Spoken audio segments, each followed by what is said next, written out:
Hello दोस्तों, तो कैसे हैं आप लोग? उम्मीद करते हैं अच्छे ही होंगे। तो चलिए पहला क्वेश्चन देखते हैं। ये जो है सीटेट में पूछे गए प्रश्न है सभी। निम्नलिखित में से कौन से कच्चे तेल पेट्रोलियम के उत्पादक है? तो इसमें कच्चे तेल उत्पादक पेट्रोल मतलब कच्चे तेल जो है पेट्रोलियम के उत्पादक कौन सा स्टेट हो जाएगा आपका? तो पहला ऑप्शन है असम और उड़ीसा, दूसरा ऑप्शन है गुजरात और तमिलनाडु, तीसरा ऑप्शन है बिहार और बॉम्बे हाई, और उसके बाद है बॉम्बे हाई और पश्चिम बंगाल। तो इसमें राइट आंसर कमेंट करना है कि इसका राइट आंसर कौन सा होगा। निम्नलिखित में से कौन सा कच्चे तेल पेट्रोलियम के उत्पादक है? तो इसका राइट आंसर हो जाएगा गुजरात और तमिलनाडु, ऑप्शन बी। चलिए नेक्स्ट क्वेश्चन देखते हैं।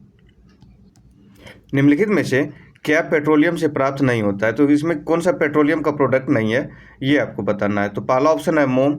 मोम तो पेट्रोलियम से ही प्राप्त होता है। उसके बाद है ग्रीस। ग्रीस भी आपका पेट्रोलियम से प्राप्त होता है। कोयला, कोयले हो जाएगा। कोयला पेट्रोलियम से प्राप्त नहीं होता है। उसके बाद है डीजल। डीजल भी आपका पेट्रोलियम से प्राप्त होता है। तो क्वेश्चन ध्यान से देख लीजिएगा कि पेट्रोलियम से प्राप्त नहीं होता है, ये आपको पूछ रहा है। तो ये मोम हो जाएगा, ग्रीस हो गया, डीजल, ये सभी क्या हो जाएगा? पेट्रोलियम से प्राप्त होगा। लेकिन कोयला आपका पेट्रोलियम से प्राप्त नहीं होगा। तो इसका राइट आंसर हो जाएगा कोयला। चलिए नेक्स्ट क्वेश्चन देखते हैं। नदी बांधों से उत्पन्न जल विद्युत के लिए निम्नलिखित में से कौन सा कथन सत्य नहीं है? कौन सा कथन सत्य नहीं है, ये आपसे पूछा जा रहा है। तो पहला ऑप्शन है बांध टिकाऊ विकास को प्रोत्साहित करते हैं। दूसरा ऑप्शन है यह पानी और हवा को प्रदूषित नहीं करता। उसके बाद है जल विद्युत सुविधाओं के बड़े पर्यावरणीय प्रभाव हो सकते हैं। उसके बाद है बांध स्वदेशी लोगों को अपनी नदी की जीवन रेखाओं से अलग करते हैं। तो इसमें राइट आंसर कमेंट करना कि नदी बांधों से उत्पन्न जल विद्युत के लिए निम्नलिखित में से कौन सा कथन सत्य नहीं है?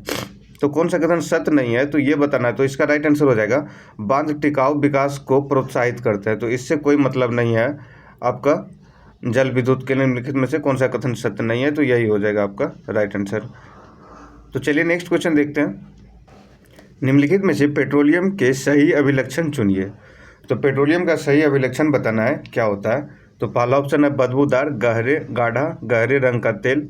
उसके बाद है बदबूदार पतला पीला द्रव। उसके बाद है अच्छी गंध का पतला नीला रंगीन द्रव। उसके बाद है बिना गंध का गाढ़ा और गहरे रंग का तरल। तो निम्नलिखित में से कौन सा पेट्रोलियम के सही अभिलक्षण दर्शाता है? तो सही अभिलक्षण पेट्रोलियम में क्या हो जाएगा? ये आपका हो जाएगा बदबूदार गाढ़ा गहरे रंग का तेल। तो इसका राइट आंसर ऑप्शन ए हो जाएगा, बदबूदार गाढ़ा और गहरे रंग का तेल। तो चलिए नेक्स्ट क्वेश्चन देखते हैं। उसे चुनिए जो अन्यों से भिन्न है। तो पहला ऑप्शन है पेट्रोल, दूसरा ऑप्शन है पैराफिन मोम, उसके बाद है ग्रीस, उसके बाद है कोयला। तो उसे चुनिए जो अन्य से भिन्न है। तो ये आपका पेट्रोल पैराफिन और ग्रीस क्या हो जाएगा? पेट्रोलियम प्रोडक्ट हो जाएगा। कोयला आपका अलग है। तो इसका राइट आंसर हो जाएगा कोयला। पेट्रोलियम पेट्रोल ग्रीस और पैराफिन किसका प्रोडक्ट है? पेट्रोलियम का प्रोडक्ट है। कोयला अलग है। तो इसका राइट आंसर कोयला हो जाएगा। चलिए नेक्स्ट क्वेश्चन देखते हैं। दुर्गा एक गांव में रहती है और लकड़ी या गोबर के उपले का ईंधन इस्तेमाल करते हुए चूल्हे पर खाना पकाती है। पिछले 3 महीनों से उसे तेज खांसी आ रही है। इसका कारण हो सकता है। तो इसका कारण क्या हो सकता है, ये आपको बताना है। तो पहला ऑप्शन है इसका ईंधन के जलने से उत्पादित कार्बन मोनोऑक्साइड जो उसकी श्वसन नली में जमा हो गई। उसके बाद है जलते हुए ईंधन से उत्पादित काला धुआं जो उसकी श्वसन नली में जमा हो गया। उसके बाद है जलते हुए ईंधन के धुएं से उसे एलर्जी हो गई। उसके बाद है उसकी झोपड़ी के अंदर और बाहर प्रदूषण और वृद्धावस्था। तो दुर्गा एक गांव में रहती है और लकड़ी या गोबर के उपले का इस्तेमाल करते हुए चूल्हे पर खाना पकाती है। पिछले 3 महीनों से उसे तेज खांसी आ रही है। इसका मुख्य कारण बताना है। तो इसका मुख्य कारण क्या हो जाएगा? जलते हुए ईंधन से उत्पादित काला धुआं जो उसकी श्वसन नली में जमा हो गया। तो इसका राइट आंसर हो जाएगा ऑप्शन बी। चलिए नेक्स्ट क्वेश्चन देखते हैं। चेरनोबिल दुर्घटना किससे संबंधित है? तो चेरनोबिल दुर्घटना किससे संबंधित है, ये आपको बताना है। तो पहला ऑप्शन है भूस्खलन, उसके बाद है भूकंप, उसके बाद है नाभिकीय दुर्घटना, उसके बाद है अम्लीय वर्षा। तो चेरनोबिल दुर्घटना जो है ये आपका नाभिकीय दुर्घटना से संबंधित है। तो इसका राइट आंसर हो जाएगा नाभिकीय दुर्घटना। चलिए नेक्स्ट क्वेश्चन देखते हैं। भूतापीय ऊर्जा किस प्रकार का संसाधन है? तो भूतापीय ऊर्जा किस प्रकार का संसाधन है, ये आपको बताना है। तो पहला ऑप्शन है पारंपरिक नवीनीकृत, उसके बाद है अपारंपरिक और नवीनीकृत, उसके बाद है अपारंपरिक नवीनीकृत, उसके बाद है पारंपरिक और नवीनीकृत। तो इसका राइट आंसर बताना है कि भूतापीय ऊर्जा किस प्रकार का संसाधन है। तो भूतापीय ऊर्जा जो है आपका हो जाएगा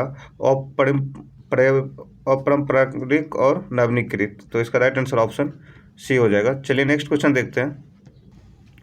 निम्नलिखित में से कौन सी नवीनीकरणीय ऊर्जा का स्रोत नहीं है? तो नवीनीकरणीय ऊर्जा का स्रोत नहीं है, ये आपसे पूछा जा रहा है। तो पहला ऑप्शन है जीवाश्म ईंधन, दूसरा ऑप्शन है जल विद्युत, तीसरा ऑप्शन है पवन ऊर्जा और चौथा ऑप्शन है सौर ऊर्जा।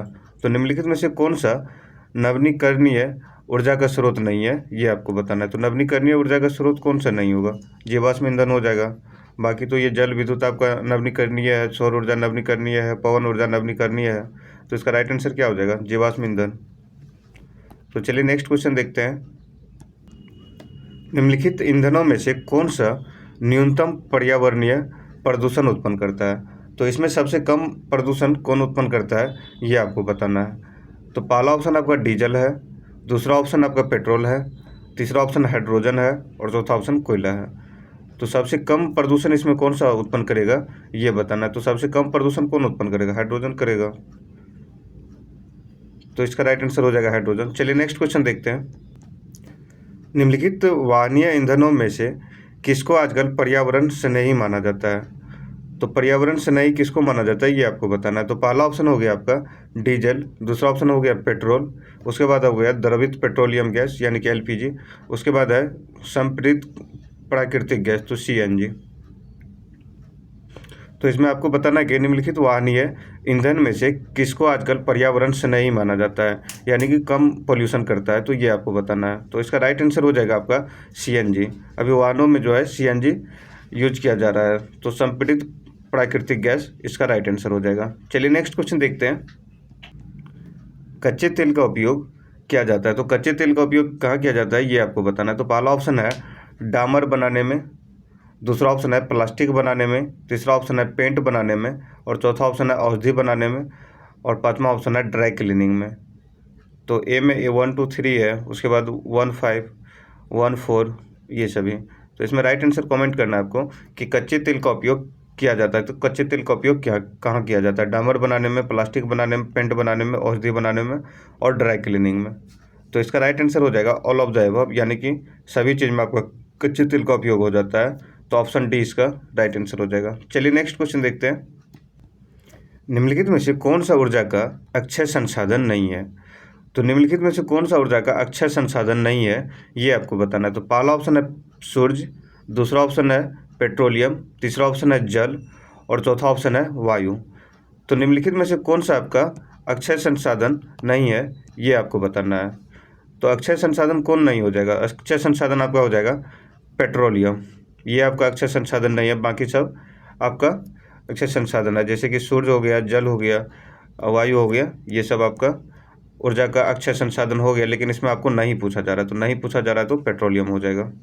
चलिए नेक्स्ट क्वेश्चन देखते हैं। ऊर्जा का अप्रदूषकारी स्रोत है, तो ऊर्जा का अप्रदूषकारी स्रोत कौन सा हो जाएगा? तो पहला ऑप्शन है नाभिकीय ऊर्जा, दूसरा ऑप्शन है सौर ऊर्जा, तीसरा ऑप्शन है पेट्रोल और चौथा ऑप्शन है डीजल। तो ऊर्जा का अप्रदूषकारी स्रोत तो मतलब वैसा ऊर्जा जिसमें प्रदूषण ना हो, उसको बोला जाएगा अप्रदूषकारी। तो इसमें कौन सा हो जाएगा? आपका नाभिकीय ऊर्जा है, सौर ऊर्जा है, पेट्रोल है, डीजल है। तो अप्रदूषकारी स्रोत हो जाएगा आपका सौर ऊर्जा, इसमें कोई प्रदूषण नहीं होता है, बाकी में आपका प्रदूषण होगा। तो इसका राइट आंसर ऑप्शन बी हो जाएगा। चलिए नेक्स्ट क्वेश्चन देखते हैं। सीएनजी का ईंधन के रूप में किसमें इस्तेमाल होता है? तो सीएनजी का ईंधन के रूप में किसमें इस्तेमाल होता है, ये आपको बताना है। तो पहला ऑप्शन है वाहनों में, दूसरा ऑप्शन है उद्योगों में, तीसरा ऑप्शन है खाना बनाने में और चौथा ऑप्शन है वाहनों और उद्योगों में। सीएनजी के तो कंप्रेस्ड नेचुरल गैस होता है सीएनजी का फुल फॉर्म। तो इसका उपयोग कहाँ किया जाता है, ये आपको बताना है। तो सीएनजी का जो है उपयोग मेनली किया जाता है वाहनों और उद्योगों में। तो इसका राइट आंसर हो जाएगा ऑप्शन डी। चलिए नेक्स्ट क्वेश्चन देखते हैं। एलपीजी किसका संक्षिप्त रूप है? तो एलपीजी किसका संक्षिप्त रूप है, ये आपको बताना है। तो पहला ऑप्शन है लॉ पैड गैस, उसके बाद है लोकल पैसेंजर गाड़ी, उसके बाद है लिक्विफाइड पेट्रोलियम गैस, उसके बाद है लोकल पेट्रोलियम गैस। तो एलपीजी किसका संक्षिप्त रूप है, ये आपको कमेंट करके बताना है। तो इसका राइट आंसर हो जाएगा liquefied petroleum gas, option C liquefied petroleum gas LPG का फुल फॉर्म। वही सीएनजी का पूछता है तो कंप्रेस्ड नेचुरल गैस सीएनजी का होता है, ये भी याद रखिएगा, ये भी कभी कभी पूछता है। चलिए नेक्स्ट क्वेश्चन देखते हैं। निम्नलिखित में से कौन सा पदार्थ बायोगैस संयंत्र में प्रयोग नहीं होता, तो प्रयोग नहीं होता ये देख लीजिएगा, क्वेश्चन में नहीं है। निम्नलिखित में से कौन सा पदार्थ बायोगैस संयंत्र में प्रयोग नहीं होता है? तो पहला ऑप्शन है पशुमल, दूसरा ऑप्शन है खनिज तेल, तीसरा ऑप्शन है जैव कचरा और चौथा ऑप्शन है मानव मल। तो इसमें कौन सा पदार्थ बायोगैस संयंत्र में उपयोग नहीं होगा? तो उपयोग नहीं होगा तो खनिज तेल हो जाएगा, बाकी आपका उपयोग होता है। तो इसका राइट आंसर हो जाएगा खनिज तेल। चलिए नेक्स्ट क्वेश्चन देखते हैं। सीएनजी का संक्षिप्त रूप क्या है? तो सीएनजी का संक्षिप्त रूप क्या है ये आपको बताना है। तो पहला ऑप्शन है क्लीन नेचुरल गैस का, उसके बाद है कंप्रेस्ड नेचुरल गैस का, उसके बाद है कार्बोनाइज्ड नेचुरल गैस, उसके बाद है कार्बोटेट नेचुरल गैस। तो सीएनजी का संक्षिप्त रूप क्या हो जाएगा? तो सीएनजी का संक्षिप्त रूप हो जाएगा आपका कंप्रेस्ड नेचुरल गैस। तो ऑप्शन बी इसका राइट आंसर हो जाएगा। चलिए नेक्स्ट क्वेश्चन देखते हैं। सौर सेल किस ऊर्जा को विद्युत ऊर्जा में बदलता है ये आपको बताना है। तो सौर सेल किस ऊर्जा को विद्युत ऊर्जा में बदलता है? तो पहला ऑप्शन है रासायनिक ऊर्जा को, दूसरा ऑप्शन है नाभिकीय ऊर्जा को, तीसरा ऑप्शन है प्रकाश ऊर्जा को और चौथा ऑप्शन है चुंबकीय ऊर्जा को।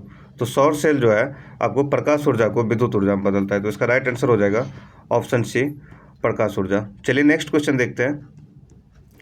ऊर्जा का नवीकरणीय स्रोत है, तो ऊर्जा का नवीकरणीय स्रोत कौन सा है ये आपको बताना। तो पहला ऑप्शन है कोयला, दूसरा ऑप्शन है पेट्रोलियम, तीसरा ऑप्शन है पौधे और चौथा ऑप्शन है यूरेनियम।